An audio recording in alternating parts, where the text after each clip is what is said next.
Hello people of the internet, this is Lee and today I will be reviewing The Fade Out by Ed Brubaker with art by Sean Phillips.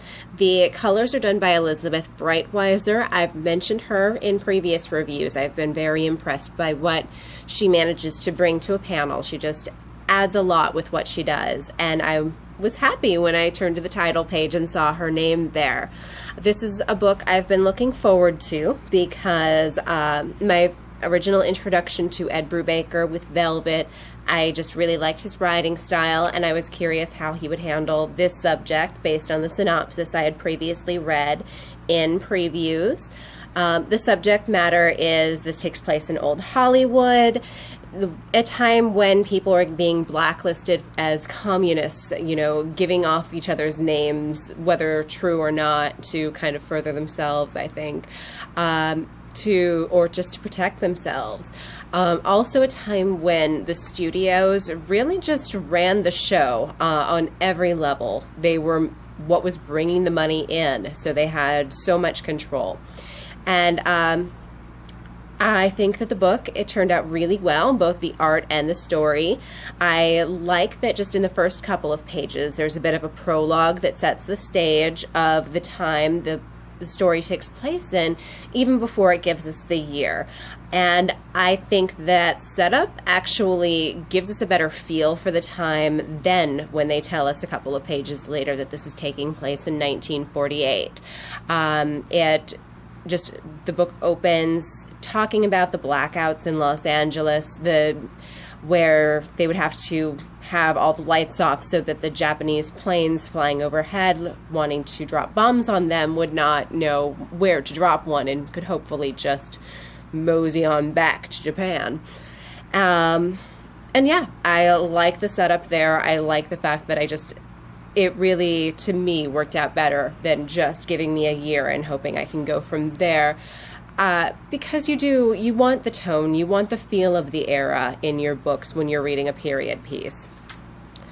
After that, our protagonist, his name is Charlie, wakes up in a bathtub. It's not in his house. So, of course, you know, the only way you end up in somebody else's bathtub is to be blackout drunk. So he has no memories from the night before. He's walking around, he's trying to remember things, and it comes back to him in pieces, and it shows us the pieces that are coming back to him. So just a very good use of both storytelling through the author's words and through the images. It feels very much like this was a team effort, that Ed Brubaker and Sean Phillips worked together to tell the story, and I like that very much. It does end up being a mystery, and because of Satellite Sam and some other things that have gone on, I don't know how I feel about an old Hollywood mystery at this point. I don't know if it's going to feel overdone, if I'm going to end up not caring. So there's some hesitation there on my part. However, Ed Brubaker did a good job of telling the story, of really laying the groundwork for the story. You know, this whole book, it is an issue number one. Its job is to set things up, so it sets it up. We know who our cast of characters is. We know that actually because it gives us the cast of characters right there after the title page. So very easy to flip back to that if you don't feel like you fully know who we're looking at the time, but I think it's just really part of the storytelling. Agatha Christie books would have them too. So I think he's just trying to be as era appropriate as possible with that. There are some characters that I'm curious about that I like. There are characters that I'm not sure, you know, our protagonist, he's out to solve this mystery. So we know he's ultimately a good guy, but we also know he doesn't make amazing good decisions. And so I think that he'll be more identifiable for someone than just a always good, always right, always on top of everything kind of a hero. He's definitely just more of an everyman who wants to do the right thing, sometimes makes bad decisions. Just pretty easy to identify with on that one. This is also rated mature, and I can tell you that based on some of the content, it's there's not cursing, but there is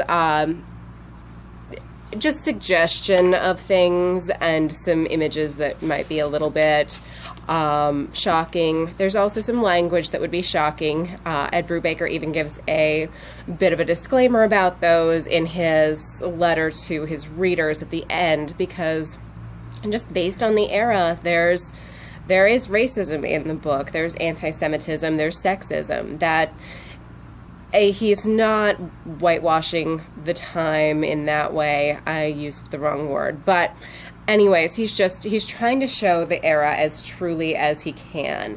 So that's just part of it. You get a disclaimer.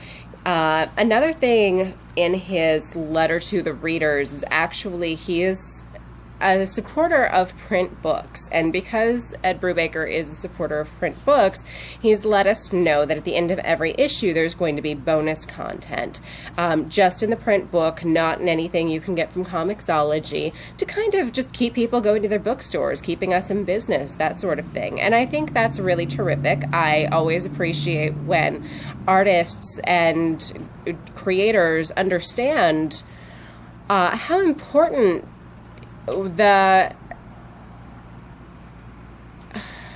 don't even know, but just they understand that their work doesn't get to the public by way of osmosis, that they're truly retailers, and that's an important part of this as well.